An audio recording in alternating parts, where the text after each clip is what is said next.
Before we get into things here, I just wanted to say that I did see all of you guys' overwhelmingly positive comments on my last video when I asked whether or not you wanted to see me continue the draft grade series, so don't worry, I will be continuing on with that and definitely appreciate the response it's gotten. However, for today's video, we're going to take a quick break from that to revisit another series we do here on this channel, being the monthly mock draft series leading up to the real thing. Since the last installment, unfortunately, there hasn't been much basketball to watch because shortly after I posted it, the season got postponed, but the order has changed a bit. Several different reports about some of the prospects have come out about which team prefers who, and I've had more time to watch the individual players and get a better understanding of their games. First, though, before we get started, I wanted to thank the sponsor of today's video, Squarespace. From websites and online stores to marketing tools and analytics, Squarespace is the perfect all-in-one platform to build a beautiful online presence and run your business. Starting with the first pick in the draft, the Golden State Warriors select Anthony Edwards from Georgia. For a long time, I've been under the impression that the Warriors would go after James Wiseman in the draft because on paper, his fit seems to be very ideal. However, reports have come out recently that team executives aren't as high on him as the fans are, so if they get the top pick, I have a feeling that they won't be taking him. Lucky for them though, Anthony Edwards is the alternative and he very well may be the best overall prospect in the draft. Edwards has the most polished scoring package in the draft this year, he has a very ideal build with his size and strength as a wing player, and his combination of handles, shooting ability, and athleticism make him a very tough cover. He's also a bull on the defensive end of the floor, making his ceiling ridiculously high on both ends. Coming into a system like the Warriors could preserve the future contention of the team and help his development, so it seems like a win-win. Next up with the second pick in the draft, the Cleveland Cavaliers select James Wiseman, formerly from Memphis. If the Warriors pass on Wiseman, the Cavs will gladly scoop him up one pick later, because after stockpiling guards and wing players in the last few drafts, and both Kevin Love and Tristan Thompson looking for a way out of the team, they're in desperate need for some young big talent. We may never have seen him much on the court while competing against legitimate competition in college, but in the few games we did see him play, he looked legit, putting up 20 points, 11 rebounds, and 3 blocks per game. Offensively, he's very good in the pick and roll, and his ridiculous length allows him to block a ton of shots on defense. He has the potential to be the defensive anchor the team needs, while also being able to flourish around the talented young guards on the roster. Next up with the third pick in the draft, the Minnesota Timberwolves select LaMelo Ball from the NBL. Yes, the Wolves did just trade for D'Angelo Russell, who handles the ball a ton, and the former All-Star will likely be running the offense at point guard, but we've seen countless examples of teams needing multiple playmakers to take their offense to the next level, with Lillard and McCollum being one example, Harden and Westbrook being another, and CP3 and Shai Gilgeous-Alexander being another, just to name a few. Having two supremely talented playmakers in the backcourt would make life a hell of a lot easier for Karl Anthony Towns in the middle, and the team offense would be much more efficient.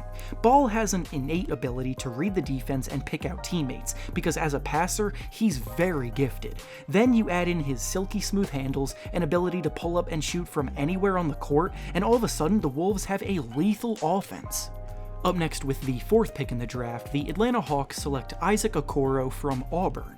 The Hawks have a plethora of players on the roster who excel on the offensive end of the floor and need the ball in their hands to do so. So in order to balance things out, they could really use a defensive specialist wing player who works well off the ball and plays within the system, which just so happens to be exactly what Okoro is. Okoro very well may be the best defender in the entire draft this year because his energy and effort are unmatched, and he truly is a game changer that can mark opposing teams' best players. The Hawks are in desperate need of defense, and they already have Trae Young and John Collins carrying the offense, plus Clint Capella in the middle protecting the rim, so Okoro's perimeter defense would be the perfect balance. Next up with the fifth pick in the draft, the Detroit Pistons select Obi Toppin from Dayton. The Pistons are shifting their focus onto a full rebuild, which will likely include Blake Griffin being shipped out sooner rather than later, so in this spot, they will likely be looking to add the best player available, which in my opinion is Obi Toppin. Toppin broke out and established himself as a legit star in college basketball this year because of his ridiculous production and high-flying highlights made on the regular. He's the perfect power forward center hybrid with elite mobility, athleticism, and skill to allow for some pretty versatile lineups. He was absurdly efficient this season, shooting 63% from the field and 39% from three, and he creates matchup nightmares because of the many different ways he can go at you. The Pistons need to make a splash, so adding the College Basketball Player of the Year could be the answer. Next up, with the 6th pick in the draft, the New York Knicks select Tyrese Haliburton from Iowa State.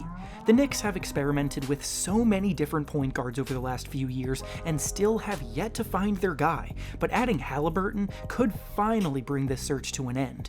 Haliburton was one of the most productive, well-rounded, smartest, and overall best players in college basketball this year, and at point guard, these are the characteristics that you want from the guy running the show. He's an excellent passer, highly efficient scorer who gets to his spots well and doesn't force anything, and on defense, he uses his length to cause havoc and create turnovers. New York have missed on quite a few draft picks of late, so it would probably be wise to take one of the safer prospects available, and Haliburton is one of the smartest, high-floor players available at a position of need. Next up, with the 7th pick in the draft, the Chicago Bulls select Deni Avdija from Israel. Avdija is probably the top international prospect available, and his height at 6'9", combined with the skill he possesses, has people comparing him to Luka Doncic. Now, before anyone gets carried away, he's nowhere close to as talented, polished, or accomplished as Luka was as a prospect, so expecting him to live up to that amount of hype just won't happen. At his height, he's an exceptional handler of the ball and a very good passer for a wing player, so he does have potential to serve as a very useful secondary playmaker in an offense. His jumper is nice and fluid, but still lacks consistency in games, but he's very young and should continue to improve.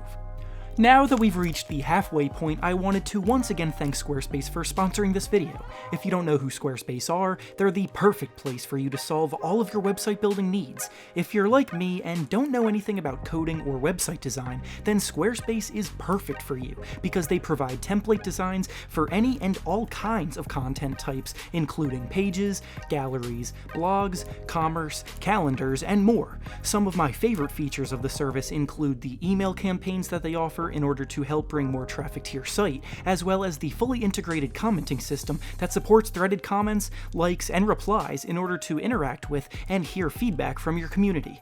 If you're in the market for building a website, make sure to go ahead to squarespace.com for a free trial, and when you're ready to launch, go to squarespace.com/hoopsreference to save 10% off of your first purchase of a website or domain.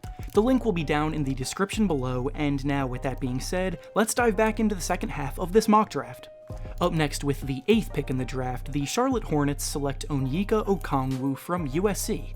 Okongwu is one of my personal favorite prospects in the draft, and I wouldn't be surprised at all to see him get taken higher than this on draft night, but if he does fall to this spot, then the Hornets will gladly scoop him up. As a big man, he possesses amazing athleticism, sheer strength, and power to finish well around the rim, and on defense, he's probably the best rim protector available in the class. He was a double-double machine in college, while also blocking about 3 shots per game, and with Bismack Biyombo set to hit free agency this summer, the team could use a replacement. Next up, with the 9th pick in the draft, the Washington Wizards select Cole Anthony from UNC. John Wall returns from injury next season, but for a variety of reasons, it could still be in the best interest of the team to take a point guard here. For one, Wall's health is no guarantee, and with him about to turn 30, he's definitely not their long-term solution. Anthony himself would also benefit from coming into a situation where he wouldn't have to start and run things from the get-go, because at the moment, he's probably not ready to take on that big of a role, but the potential of him being in there and being able to learn from a guy like Wall would be amazing for his growth. Anthony's a floor general in every sense, and he just makes those around him better. Up next with the 10th pick in the draft, the Phoenix Suns select Killia Hayes from France. After Avdija, Hayes is the next best international prospect on teams' radars, and for a team that needs a point guard, the Suns would be lucky to get him here. Hayes is a smooth lefty point guard that loves to push the pace in transition, he's a terrific passer of the basketball, and he operates the pick and roll like a mature player beyond his years. His pass-first style would complement elite scorer Devin Booker in the team's backcourt, and learning from Ricky Rubio, who he has been compared to by scouts on occasion, would help his development tremendously. Next up with pick number 11, the San Antonio Spurs select Precious Achiuwa from Memphis. When you discuss defensive versatility, one key aspect that tends to define this is if you're able to defend multiple positions. If you're switchable and can hold your own no matter who's in front of you, then the value you bring to a defense goes up. Very few people are able to hold their own defending all 5 positions, but Achiuwa genuinely has the potential to be someone that can. He's strong with good instincts protecting the paint, but also quick and light on his feet when he switches out onto the perimeter. His overall game is still pretty raw, but if there's one team that could unlock his true potential, it's the Spurs, and I see this as a perfect match. Up next with the 12th pick in the draft, the Sacramento Kings select RJ Hampton from the NBL. Hampton projects as a combo guard that can be utilized as a secondary playmaker, and his top-tier speed and athleticism would give Sacramento a backcourt duo alongside De'Aaron Fox that could contend for fastest in the league. With his speed, he attacks off the dribble exceptionally well, and his drive and kick game creates a ton of looks for those around him. His shooting ability isn't quite consistent yet, but it's definitely not an area of his game that I would worry about moving forward. As long as he continues to get stronger and develop, then I think he'll bring good value at the end of the lottery here. Next up with the 13th pick in the draft, the New Orleans Pelicans select Tyrese Maxey from Kentucky. Maxey passes the eye test when you watch him play, because just from the moves he makes, the shot creation he possesses, and the creativity in his game to make plays, you can tell he has an NBA-ready game. However, his production exposed some flaws. His shot this year simply hasn't fallen at a rate that's acceptable for a player who relies heavily on perimeter shooting, making less than 30% of his threes. He's also only 6'3", yet is ideally a shooting guard, so his physical attributes don't exactly impress either. He is a very good defender though, and I can definitely see those shooting numbers likely being more of a fluke that improve over time. So while he could easily have the talent to go top 10 in this draft, I have him slipping slightly to the end of the lottery. And finally, with the 14th and final pick of the lottery, the Portland Trailblazers select Aaron Nesmith from Vanderbilt. Nesmith made a massive leap in this sophomore season, and after officially declaring for the draft, has a very good chance of hearing his name called early on. His season may have ended early because of a stress fracture in his foot, but in the 14 games he played, he was putting up a ridiculous 23 points per game while shooting lights out from the perimeter, making 52% of his threes.